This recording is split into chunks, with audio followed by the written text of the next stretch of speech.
दूरेण ह्यवरम कर्म बुद्धि योगात् धनंजय बुद्धौ शरणमन्विच्छ कृपिणाः फल हेतवः।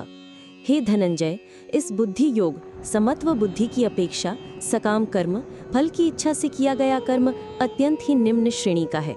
इसलिए तुम बुद्धि मतलब समत्व बुद्धि में ही शरण खोजो, क्योंकि फल की इच्छा रखने वाले लोग अत्यंत कृपण यानी कंजूस होते हैं। यह श्लोक दो प्रकार के कर्मों के बीच एक स्पष्ट अंतर स्थापित करता है और बुद्धि योग की शरण लेने का आग्रह करता है। एक, दो कर्मों की तुलना।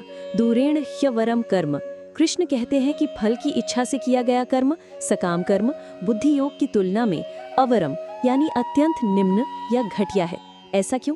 क्योंकि सकाम कर्म हमें चिंता, भय, लोभ और निराशा के बंधन में डालता है, जबकि बुद्धि योग हमें इन सब से मुक्त करता है। दो, सही शरण।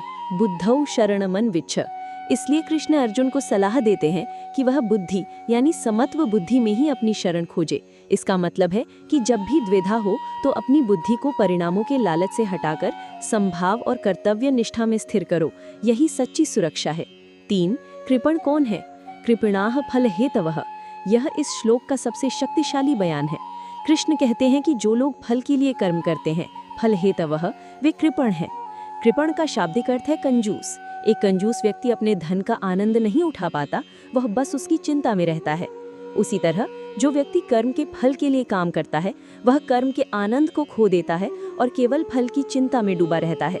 वह अपनी ऊर्जा का उपयोग छोटे अस्थायी फलों के लिए करता है, जबकि वह उसी ऊर्जा से अतैव आनंद, मोक्ष प्राप्त कर सकता था। यह आध्यात्मिक कंजूसी है।